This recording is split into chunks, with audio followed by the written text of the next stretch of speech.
Now, staying in the Lebanese capital, let's now speak to Dr. Shawky Amine Eddine. He is a Humanitarian Affairs Advisor at the International Committee of the Red Cross in Lebanon. Thanks very much for being with us. So I want to ask you, first of all, how would you broadly assess the humanitarian situation in Lebanon right now, in particular the scale of the displacement of people and the collective trauma that this is putting on the population?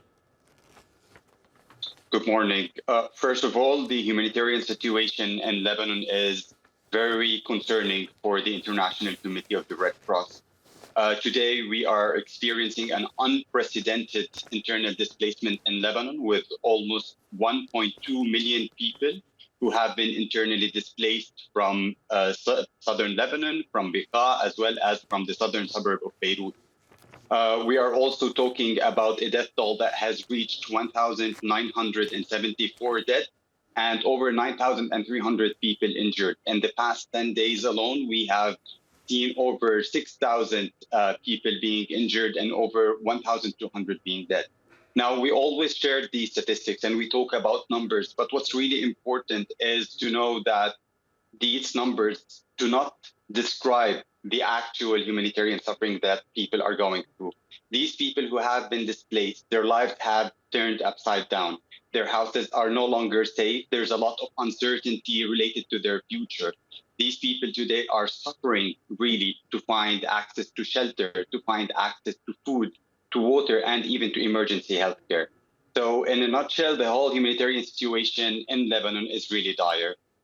Let's talk a little bit more about access. I mean, how hard is it to get aid into Lebanon right now, given some of the logistical challenges? The infrastructure's been hit, the roads are jammed, because as we mentioned earlier, there's so many people trying to get out as well. True. Actually, as part of this internal displacement wave that we have seen, a lot of people have also tried to move outside the country. And here, it's very important to maintain access for all humanitarian actors in order to ensure that sufficient humanitarian aid can reach the country so that all humanitarian actors, including ICRC, who is now focusing on ensuring that access to healthcare, emergency healthcare, that protection of civilians is maintained, and as well as ensuring that people who have been directly affected by the conflict have access to the basic needs.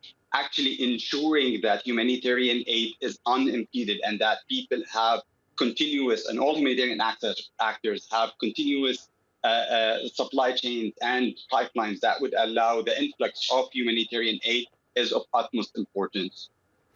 And as far as the financial assistance that you're getting and the manpower that you have, where does things stand on that?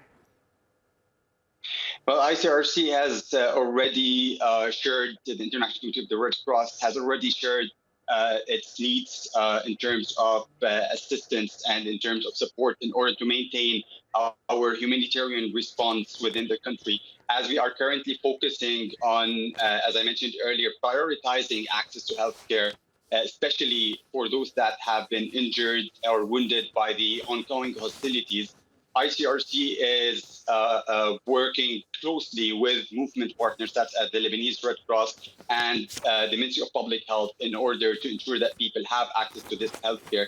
And for that reason, we're actually mobilizing all the resources we have. We're flying in surgeons, doctors, nurses, anesthesiologists from our international deployment team in order to be able to run trauma centers in 2 hospitals so far in Lebanon that is being closely coordinated with the Ministry of Public Health. Good to talk to you, Dr. Shawky Amine Eddine. Thanks very much for being with us.